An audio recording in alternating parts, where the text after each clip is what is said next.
A principios del siglo XIX, en lo profundo de los bosques de Washington, vivía la familia Hawthorne.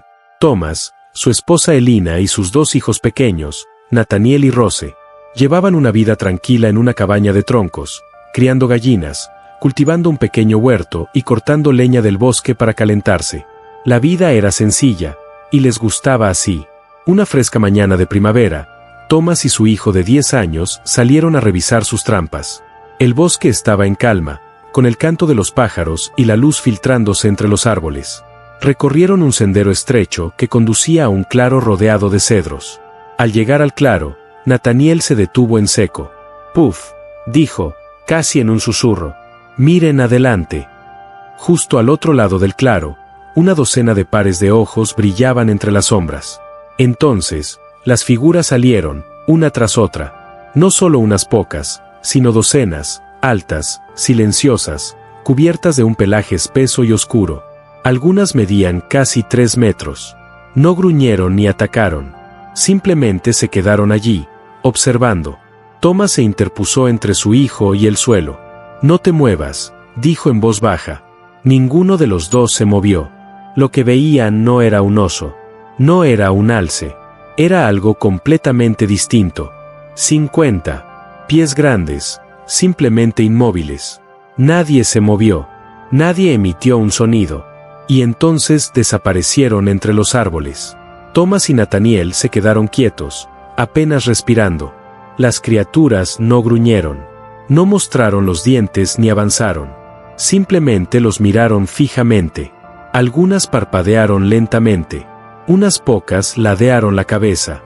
Una olfateó el aire como intentando descifrar qué eran. El resto permaneció inmóvil, alta, ancha y silenciosa. El corazón de Thomas latía con fuerza en su pecho. Había cazado alces, se había enfrentado a lobos y había pasado años en esos bosques, pero nunca nada le había hecho sentir así. No era miedo a la muerte, sino algo más profundo, algo ancestral, como si hubieran entrado en el mundo de otro ser. Apretó con fuerza el hombro de Nathaniel. Aún así, las criaturas no emitieron ningún sonido, ningún movimiento. Entonces, tan repentinamente como habían aparecido, comenzaron a escabullirse entre los árboles, uno a uno, como sombras que regresan a la oscuridad. Y entonces, desaparecieron.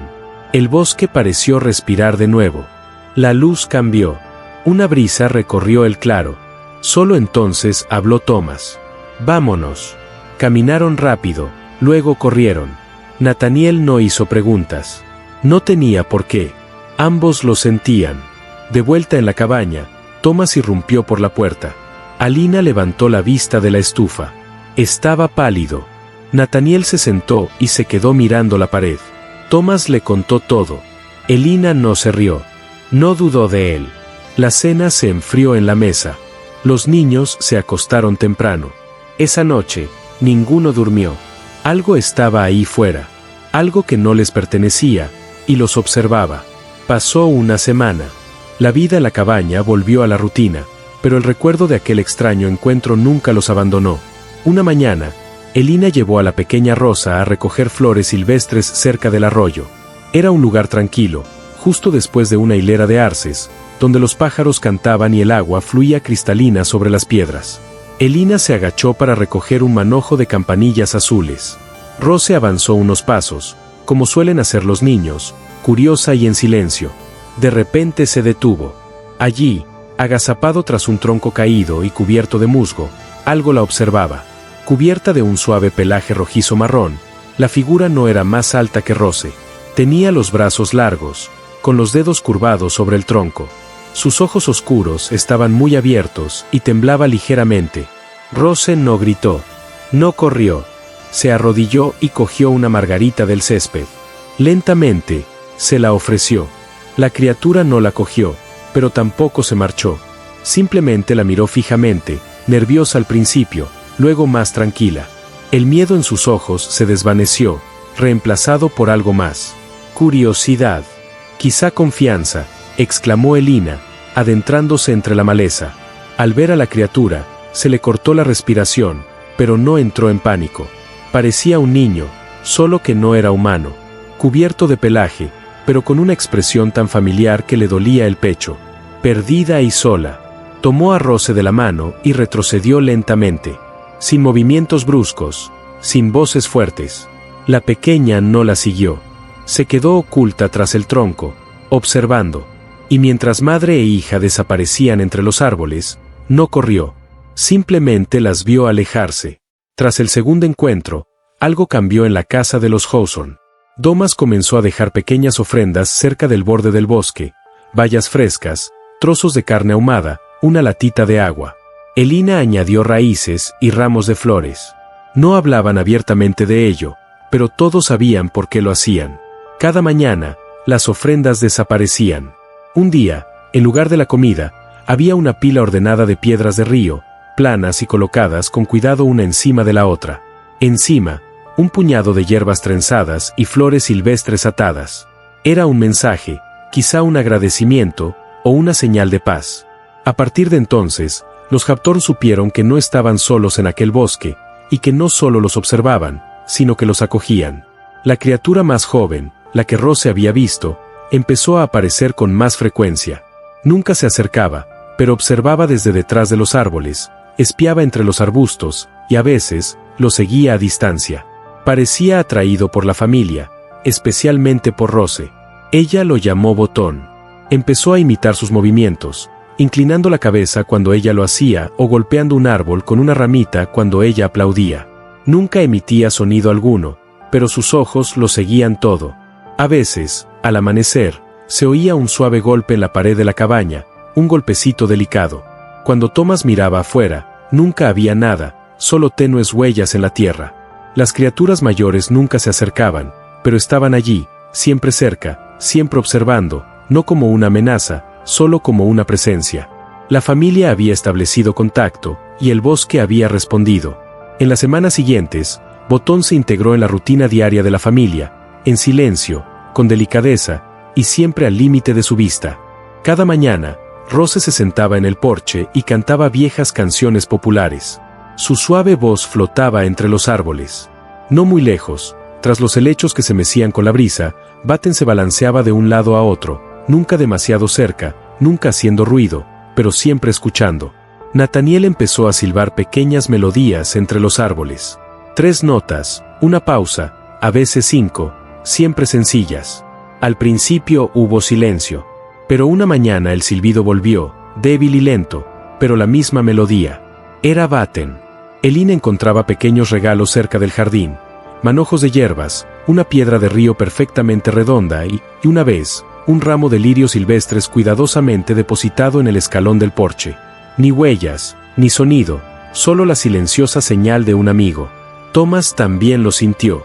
Una mañana temprano, salió a revisar el gallinero y encontró una pila de pescado fresco junto a la puerta, limpio, frío y recién pescado.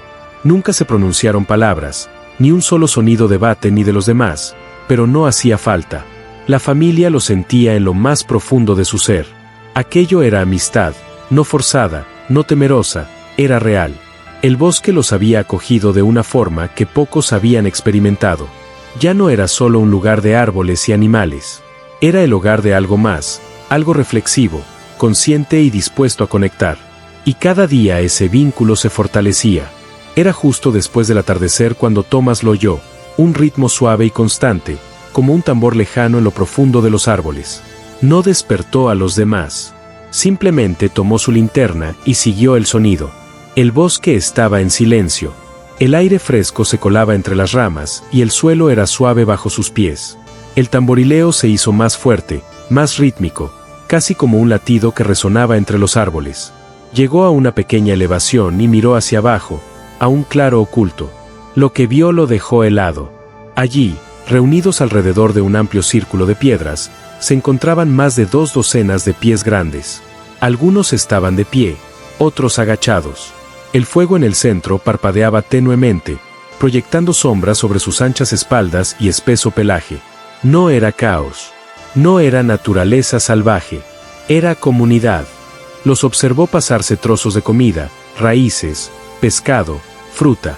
Algunos se acicalaban con cuidado, quitándose musgo y tierra. 2 jóvenes se lanzaban piedrecitas y reían, dándose golpecitos con sus largos brazos.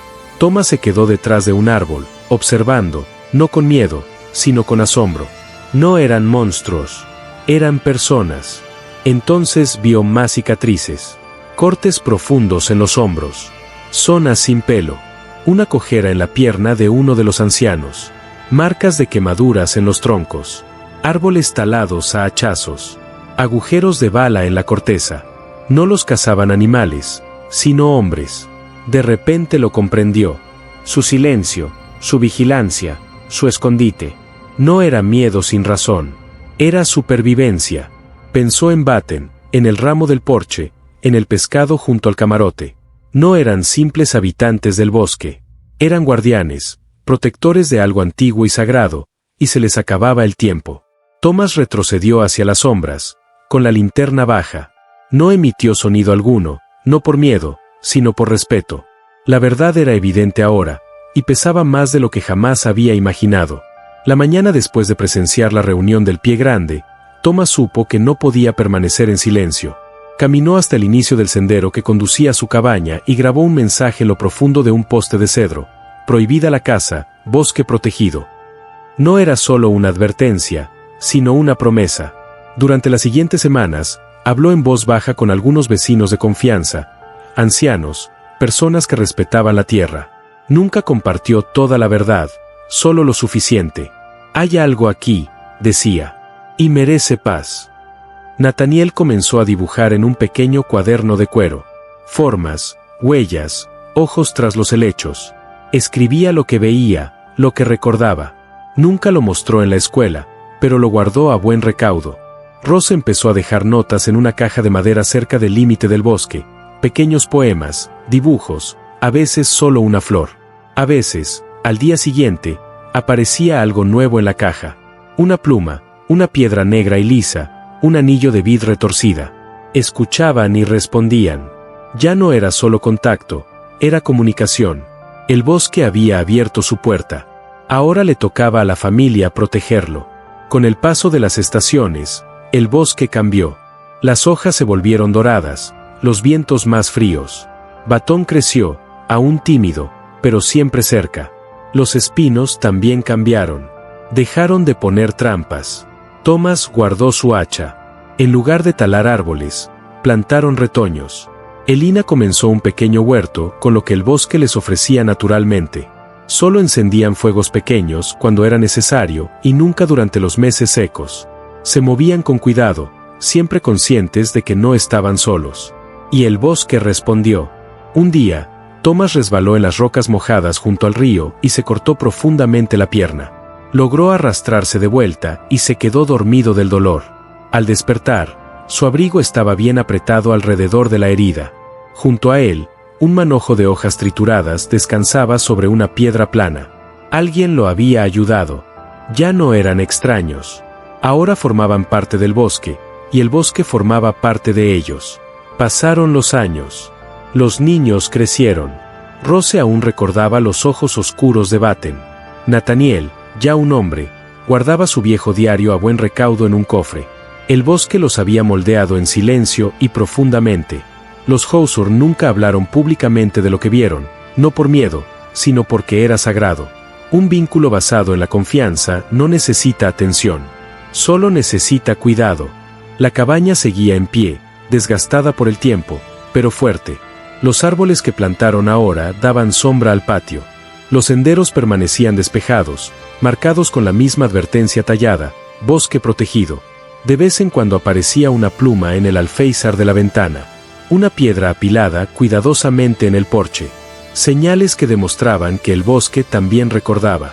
Cuando Thomas finalmente falleció, sus hijos lo enterraron cerca del claro donde todo comenzó. Y por un instante, en lo profundo del bosque, algo se agitó. Una figura que seguía observando. Nunca se sintieron solos, y nunca lo estuvieron. El bosque les había compartido su secreto. Y la familia Hauser lo había honrado, no con ruido, sino con silencio, respeto y amor. Un legado no de palabras, sino de confianza.